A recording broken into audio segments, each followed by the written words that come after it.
So today we will see the optical fiber classifications. Okay. In our last lecture, we discussed about the uh, configurations of optical fiber. Then there we studied the different. There are two types of optical fiber cables or optical fiber communication based on their the modes in which the light rays travel to the core of the optical fiber cable. Core के अंदर से जो optical fibre जो light signal travel करती है उसके हिसाब से उसके दो क्लासिफिकेशन थे, सिंगल मोड और multi mode. Single mode fibre मतलब क्या, एक ही मोड से ऑप्टिकल वेव या लाइट वेव उस ऑप्टिकल फाइबर केबल से ट्रेवल होती है, उसको बोलते हैं सिंगल मोड फाइबर। और दूसरा रहता है multi mode fibre. Multi mode fibre में क्या होता है कि मल्टीपल वे से, डिफरेंट वे से, सिर्फ एक ही नहीं होता, डिफरेंट मोड होते हैं, वेज होते हैं, पाथ होते हैं। उस पाथ से मल्टीपल पाथ से, एक से ज्यादा पाथ से लाइट रे उस कोर के अंदर से ट्रेवल करती है। ठीक है, ये होगा मल्टी मोड फाइबर। तो सिंगल मोड फाइबर का कोर की साइज कम होती है, छोटी होती है। मल्टी मोड फाइबर के कोर की साइज बड़ी होती है। दूसरा हमने देखा था graded index fibre. Graded index में क्या होता है कि जो रिफ्रैक्टिव इंडेक्स रहता है वो ग्रेजुअली चेंज होता है। ओके। और स्टेप इंडेक्स में क्या होता है, जो रिफ्रैक्टिव इंडेक्स रहता है वो कोर और क्लैडिंग का सडनली चेंज होता है at the interface of core and cladding. ये हमने देखा था। अब देखो फिर से हम उसको थोड़ा डिटेल्स में डिस्कशन करेंगे। We can classify the propagation modes as either single mode और मल्टी मोड। देखो प्रोपेगेशन मोड को हम सिंगल मोड और मल्टी मोड में क्लासिफाई कर सकते हैं। The multi mode can be further subdivided into two types. Multi mode के और दो टाइप्स है, मल्टी मोड स्टेप इंडेक्स और multi mode graded index. Okay. देखो स्टेप इंडेक्स हमें मालूम है, स्टेप इंडेक्स में क्या होता है, कोर का रिफ्रैक्टिव इंडेक्स एक ही रहता है सिंगल, और क्लैडिंग का भी रिफ्रैक्टिव इंडेक्स एक ही रहता है। तो दो डिफरेंट रिफ्रैक्टिव इंडेक्स यहाँ पे होते हैं। और at the interface of core and cladding, core के बाद जब क्लैडिंग स्टार्ट होता है, क्लैडिंग की लेयर, तब वहां पे सडनली रिफ्रैक्टिव इंडेक्स चेंज होता है। ओके। तो उसकी वजह से क्या होता है फिर, जो हमारा ये रहता है जो रे रहती है, लाइट रेज, वो कोर क्लैडिंग इंटरफेस पे स्ट्राइक होने के बाद वो क्या करती है, रिफ्लेक्ट रिफ्लेक्ट होके बाउंस बैक होके वापस आती है उसी मीडियम में। ये सामने यहाँ पे दिखा है आपको, देखो ये। ठीक है, ये स्टेप इंडेक्स हो गया। यहाँ पे ये जो कोर है, कोर का एक ही रिफ्रैक्टिव इंडेक्स रहता है और क्लैडिंग का एक ही रिफ्रैक्टिव इंडेक्स रहता है, दोनों का अलग अलग रहता है। कोर का ज्यादा रिफ्रैक्टिव इंडेक्स रहता है, क्लैडिंग का कम रहता है। ये स्टेप इंडेक्स हो गया। और मल्टी मोड क्यों बोलते हैं उसको, क्योंकि मल्टीपल पाथ से लाइट रे ट्रेवल करती है उसके अंदर से, इसलिए मल्टी मोड। तो ये होगा multi mode step index fibre. और दूसरा होगा मल्टी मोड ग्रेडेड इंडेक्स। तो मल्टी मोड ग्रेडेड इंडेक्स में क्या होता है, ये ग्रेडेड इंडेक्स मतलब इसका, ये कोर का जो रिफ्रैक्टिव इंडेक्स रहता है वो ग्रेजुअली चेंज होते रहता है, एक नहीं रहता। कोर से लेके उस क्लैडिंग तक वो कंटिन्यूसली चेंज होते रहते हैं। इसलिए ये जो लाइट रे है कंटिन्यूसली बेंड होते रहती है। और ये बेंड होके होके या से फिर कर्व होके ऐसे साइनोसाइडल मोड में वो ट्रेवल करती है उस फाइबर ऑप्टिक के कोर से। और मल्टीपल पाथ से वेव ट्रेवल करती है, इसलिए उसको बोलते हैं मल्टी मोड फाइबर। और ग्रेडेड इंडेक्स क्यों, क्योंकि उसका जो रिफ्रैक्टिव इंडेक्स रहता है उस कोर के मटेरियल का, वो ग्रेडेड रहता है, मतलब ग्रेजुअली चेंज होते रहता है।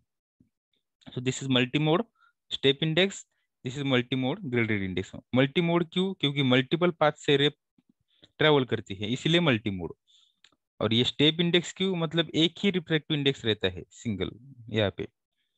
और यहाँ पे ग्रेडेड इंडेक्स क्यों, क्योंकि refractive index of core gradually change होता है। देखो अभी मल्टी मोड,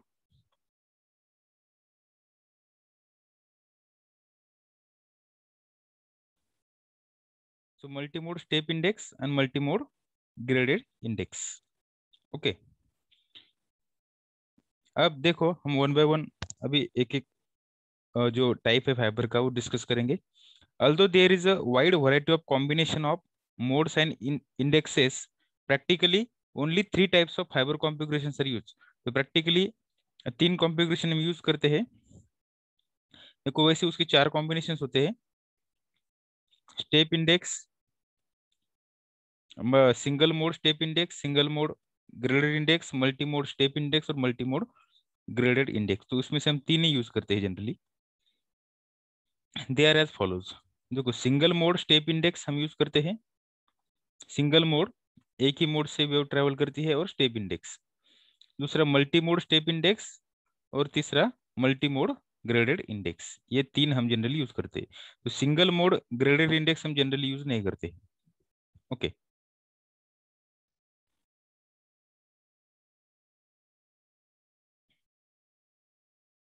तो हम देखेंगे अभी single mode step index fibre. Single mode step index fibre, उसको SMSI भी बोलते हैं, that is abbreviation. Okay. Then the single mode step index optical fiber are popularly used in the telecommunication and data networking application. Telecommunication और data networking के application में ये commonly use होता है, सिंगल मोड और स्टेप इंडेक्स. सिंगल मोड मतलब एक ही मोड से वेव क्या होती है, ट्रेवल करती है. और स्टेप इंडेक्स मतलब क्या, वो सीधी ट्रेवल करती है. सीधी मतलब वो उसका जो कोर का रिफ्रैक्टिव इंडेक्स रहता है वो एक ही रहता है, कांस्टेंट रहता है. Then this type of fibre has a very small core diameter as compare to the multimode fibre. जैसा मैंने ऑलरेडी आपको बताया कि सिंगल मोड फाइबर का जो कोर रहता है उसका जो डायमीटर रहता है, साइज रहती है, वो कम रहती है, छोटी रहती है as compare to the multimode fibre.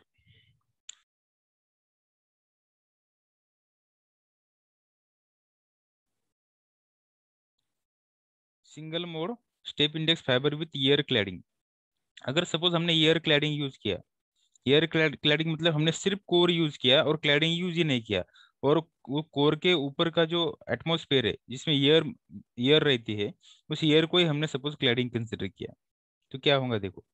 Figure जो नीचे दिया हुआ है shows the single mode step index optical fiber.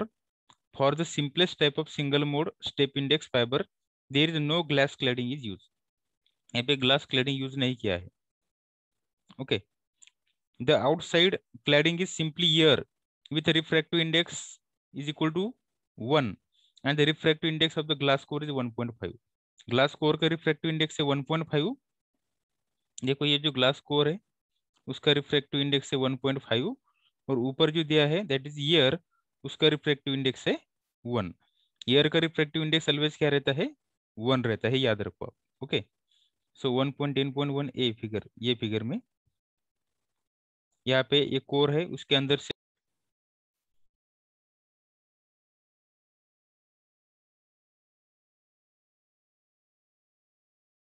This is the core.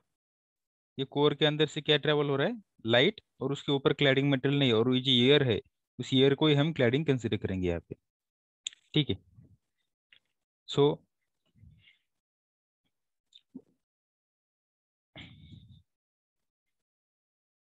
ये जो क्लैडिंग है उसका रिफ्रैक्टिव इंडेक्स 1 है, और क्लैडिंग हमने क्या यूज किया यहाँ पे, ईयर, और हमारा कोर का रिफ्रैक्टिव इंडेक्स है 1.5. एक बात आप याद रखो कि कोर का रिफ्रैक्टिव इंडेक्स क्लैडिंग से ऑलवेज क्या होता है, ज्यादा होता है. सो अब क्रिटिकल एंगल देखेंगे हम.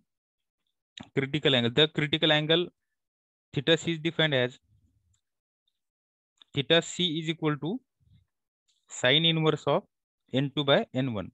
ओके. ये बात, ये फार्मूला आप ऑलवेज याद रखो. क्रिटिकल एंगल जो रहता है वो क्या रहता है, theta c is equal to sine inverse of n2. n2 मतलब क्या, it is the refractive index of cladding. और n1 क्या है, sorry n2 is a, yes, refractive index of cladding. और n1 क्या है, refractive index of core. So sine inverse of, यहाँ पे क्या है, refractive index of core, refractive index of cladding क्या है, 1 है, और रिफ्रैक्टिव इंडेक्स ऑफ कोर के 1.5. अगर हमने ये कैलकुलेशन किया तो हमें थीटा सी मिलता है मतलब क्रिटिकल एंगल मिलता है 42 degree. Okay, 42 degree. This is a small critical angle at the glass ear interface।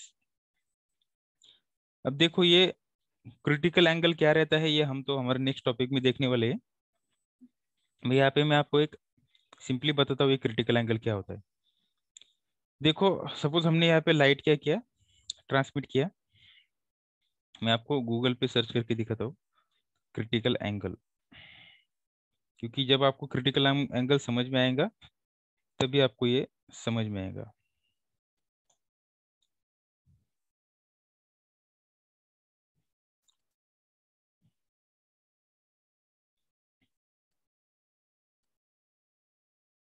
So this is the image of critical angle।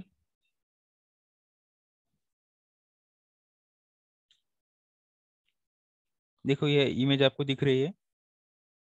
इस इमेज पे देखो n1 is the refractive index of the denser medium.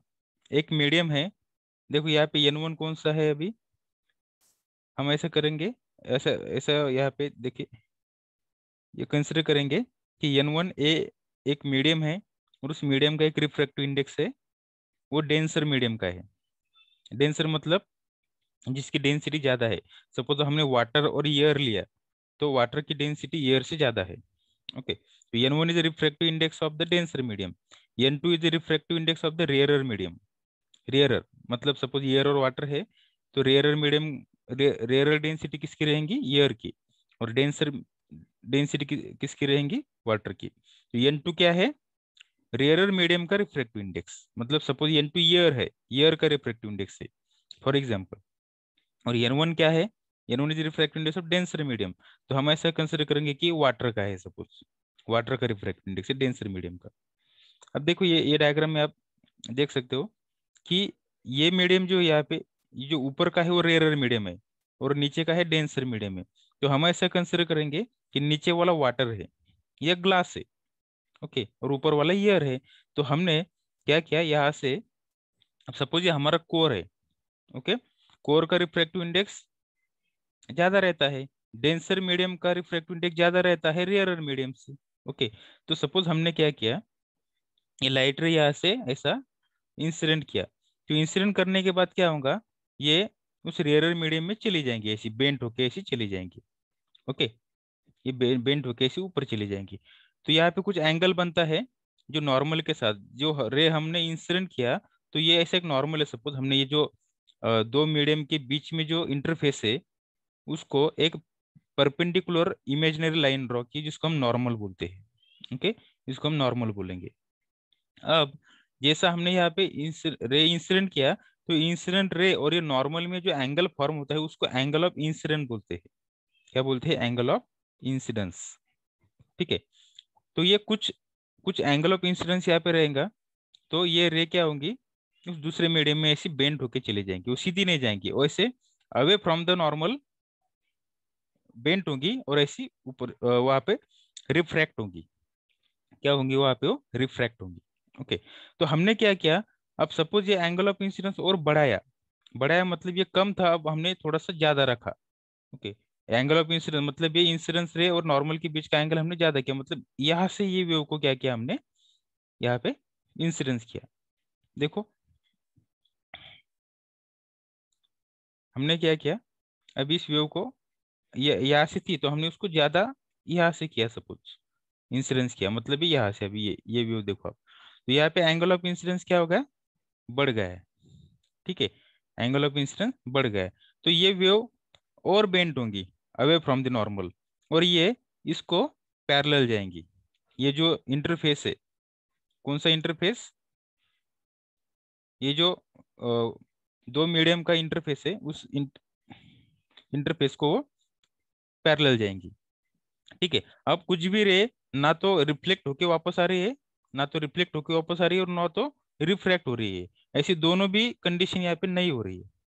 ठीक है, तो जिस angle को, जिस angle of incidence को ये जो रिफ्रैक्टेड रे है, वो सीधी दो मीडियम को पैरेलली ट्रांसमिट होती है, ये पैरेलल एमर्ज होती है, उस एंगल ऑफ इंसिडेंस को क्या बोलते हैं? Critical angle. तो ये हो गया मैक्सिमम एंगल, कि जिस एंगल पे ये रे क्या होती है? रिफ्रैक्ट होती है। अब हमने और ये क्रिटिकल एंगल से और अगर एंगल बढ़ाया, एंगल ऑफ इंसिडेंस जो है वो क्रिटिकल एंगल से और बढ़ाया। देखो क्रिटिकल एंगल मतलब क्या? The angle of incidence, critical angle या एंगल ऑफ इंसिडेंस ही है, पर कौन सा angle of incidence? It is the angle of incidence at which the refracted रे, मतलब ये रिफ्रैक्ट होने वाला रे, ये जो है ना, ये refracted ray, the refracted ray emerges parallel parallel to the interface of two medium. ये दो मीडियम के इंटरफेस को ये क्या होती है? पैरेलल जाती है। ऐसे एंगल ऑफ इंसिडेंस को बोलते हैं क्रिटिकल एंगल। और जब हम angle of incidence critical angle से और ज्यादा रखते हैं, देखो अब ये एंगल ऑफ इंसिडेंस जो है नॉर्मल और ये इंसिडेंस रे के बीच में का जो एंगल, एंगल ऑफ इंसिडेंस अगर हमने क्रिटिकल एंगल से और ज्यादा रखा, तो ये रे यहाँ पे रिफ्रैक्ट नहीं होंगी, ये रिफ्रैक्ट नहीं होंगी, पूरी की पूरी क्या होंगी? वो रिफ्लेक्ट होंगी, उसी मीडियम में रिफ्लेक्ट होंगी। ओके, तो जब वो रिफ्लेक्ट होंगी तभी वो सेम मीडियम में वापस आएंगी, और तभी तो टोटल इंटरनल रिफ्लेक्शन होके वो क्या होंगी? कोर के अंदर से ट्रेवल करेंगी। अगर वो रिफ्रैक्ट हो रही है तो वो वेस्ट जा रही है, वो लीक हो रही है, और ये हमें नहीं चाहिए। हमें क्या चाहिए? वो वेव यहाँ से इंसिडेंस होके वापस आनी चाहिए। और वापस कब आती है? वापस आती है मतलब वो रिफ्लेक्ट होके आती है। और अगर वापस नहीं आती है, उधर चली जाती है दूसरे मीडियम में, तो उसको हम रिफ्रैक्शन बोलते हैं। तो ये हमें नहीं चाहिए। अगर वो रिफ्रैक्ट हो रही है मतलब वो लीक हो रही है। ओके, तो हमें जो एंगल ऑफ इंसिडेंस है वो हमेशा क्रिटिकल एंगल से ज्यादा रखना पड़ता है, तभी हमारी वेव वापस उसी मीडियम में वापस आती है। ओके, और फिर वो जिगजैग जिगजैग मैनर में ऐसी ट्रेवल होती है, ऐसी जिगजैग मैनर में क्या होती है? वो उस कोर के अंदर से ट्रेवल होती है। ओके, बात समझ में आ गई आपको ये? तो इस एंगल को बोलते हैं critical angle. So what is critical angle? Once again, it is the angle of incidence at which the refracted ray emerges parallelly to the interface between two medium। ये दो मीडियम का जो इंटरफेस है, ये यहाँ पे इंटरफेस, उसको क्या करती है? वो पैरेलली एमर्ज होती है। और जब हम angle of incidence angle of critical angle से ज्यादा देते हैं, ज्यादा रखते हैं, तो ये वेव रिफ्रैक्ट नहीं होती, पैरेलल भी नहीं जाती, वो नीचे आती है, इसे रिफ्लेक्ट होके आती है। तो that is called as angle of critical angle. Okay, so next,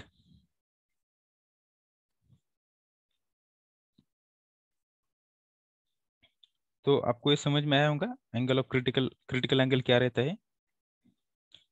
this is a small critical angle at the glass year interface. Glass year interface में स्मॉल क्रिटिकल एंगल है 41.8 डिग्री सेल्सियस, मतलब 42। Therefore the external acceptance angle of the single mode step index fibre with air cladding is much wider. देखो, ये source to fibre है, ये हमने क्या किया? यहाँ पे फाइबर ऑप्टिक केबल में ये लाइट रे क्या किया? इंसर्ट किया। तो इंसर्ट करने के बाद वो उसके अंदर जाएंगी। यहाँ पे एक्सेप्टेंस एंगल रहता है एक। देखो, ये एक्सेप्टेंस एंगल मतलब क्या? कि उस एंगल में अगर हमने उस रे को, सपोज उस एंगल के बीच में, इस एंगल के बीच में अगर हमने इंसिडेंस किया रे को, तभी वो उस फाइबर ऑप्टिक केबल में प्रॉपरली, उसको हम क्या कर सकते हैं? प्रॉपरली वो उसके अंदर से ट्रेवल कर सकती है। तो उसको बोलते हैं एक्सेप्टेंस एंगल। तो ये एक्सेप्टेंस एंगल यहाँ पे लार्ज रहता है। ये हमने इंसिडेंस किया, ये नॉर्मल है यहाँ पे। ये N2 मतलब क्या? ईयर के क्लैडिंग है, N2 इज इक्वल टू 1 है, और ये ईयर मीडियम है। ओके, और ये लाइट रे ऐसी है, ट्रेवल हो रही है इसके अंदर से, लाइट रे। ठीक है, और ये हमने क्या किया? उसको ऐसा इंसिडेंस किया। देखो, ये लाइट रे जो है इंसिडेंस किया हमने किसके अंदर? फाइबर ऑप्टिक केबल के अंदर। तो वो सीधी ऐसे क्या हो रही है? वो ट्रेवल हो रही है। और N1 का कोर, N1 मतलब रिफ्रैक्टिव इंडेक्स ऑफ कोर, वो कितना रहता है? 1.5। ठीक है, so this is the single mode step index fibre. A large acceptance angle makes it easy for a light source to couple light into the optical fiber.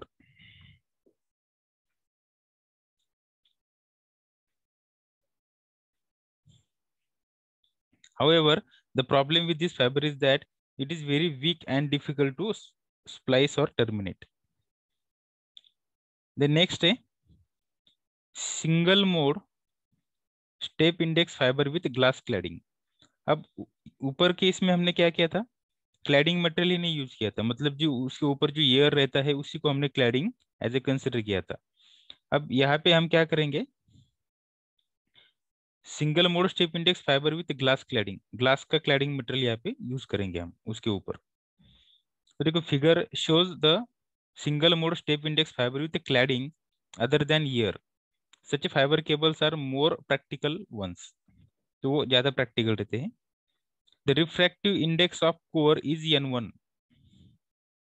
Core का refractive index N1 is equal to 1.5 रहता है and that of the cladding is slightly less than N1. Cladding का refractive index core से क्या रहता है, कम रहता है, और उसको हम N1 बोलेंगे. And uniform through out the cladding.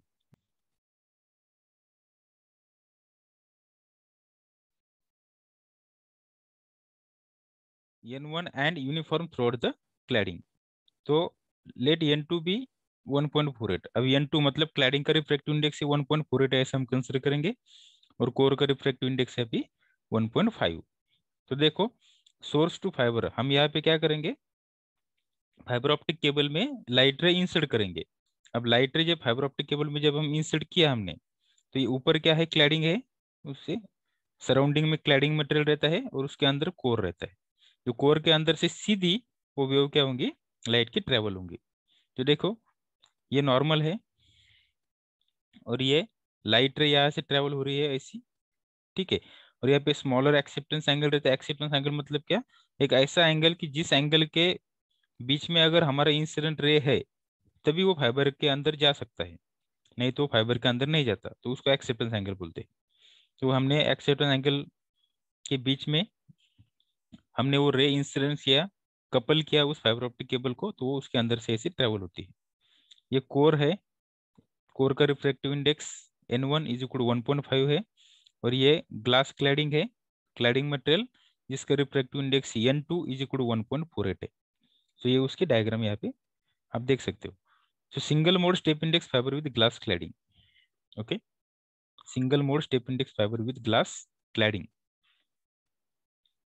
अब क्रिटिकल एंगल क्या है, then the critical angle for this fiber is theta c is equal to sin inverse of N2 by N1 is equal to sin inverse of 1.48 divided by 1.5 is equal to 80.63 degree. 80.60 degree इतने उसका critical angle रहता है. This is much higher than the critical angle of single mode step index fibre with air cladding. Air cladding अगर हमने use किया तो उससे ये ज्यादा है critical angle. As theta c is large the acceptance angle in this case is much smaller. अगर theta c large है तो एक्सेप्टेंस एंगल स्मॉलर होगा. एंड सोर्स टू फाइबर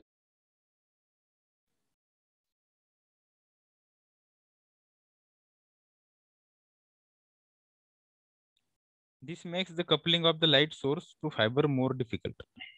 तो इससे क्या होता है, जो लाइट रे फाइबर ऑप्टिक के साथ कपल करना पड़ता है हमें, वो कपलिंग थोड़ी डिफिकल्ट होती है. Advantages of single mode step index fiber. For both types of single mode step index fiber, the light propagates down the fiber through the process of reflection. Light कैसे propagate होती है, through reflection. Refraction से नहीं, reflection से होती है. Light rays entering from one end of the fiber either propagate in the straight line to the other end, or they are propagated reflected a few times to reach the other end.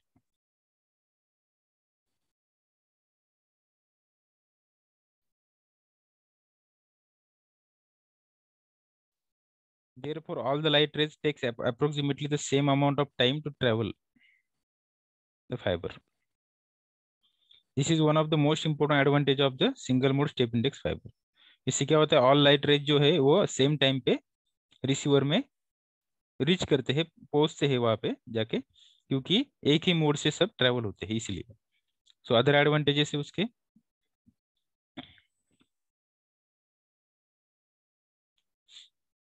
देखो minimum distortion होता है उसमें, then wider bandwidth है उसकी, then higher information transmission rate, और कुछ disadvantages भी है उसके।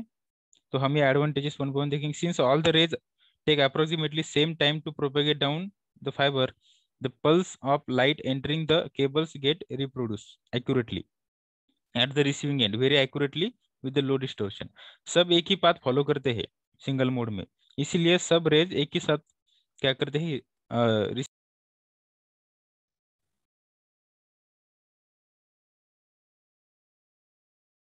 then wider bandwidth due to high accuracy of reproduction of the light pulses at the receiver. The SMPS SMSI fiber cable offers a wider bandwidth. Bandwidth उसकी ज्यादा रहती है, मतलब ज्यादा फ्रीक्वेंसी रेंज के सिग्नल को ट्रेवल हम उसके अंदर से हम प्रोपेगेट कर सकते हैं। Due to high accuracy of reproducing lights pulses at the receiver, the SMSI fiber cable can support higher information transfer rate than other type of optical fiber cable. उसकी रेट ऑफ डेटा ट्रांसमिशन ज्यादा रहता है। कुछ disadvantages भी है उसके, due to the small size of the central core and the smallest source to fiber aperture, it is difficult to couple light into this fiber. Single mode होने के कारण उसका जो कोर का साइज है वो कम रहता है, और उसके लिए उसमें लाइट कपल करना थोड़ा डिफिकल्ट होता है, ये उसका डिसएडवांटेज है। Due to small size of central core, it is necessary to use highly directional light source as a laser to couple light into the fibre.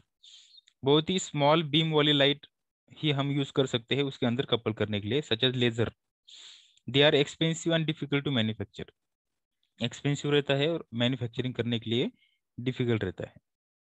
Okay, तो नेक्स्ट है multi mode step index fibre. Okay, so this is all about the single mode step index fibre. तो जो multi mode step index fibre है वो हम हमारे next lecture में देखेंगे।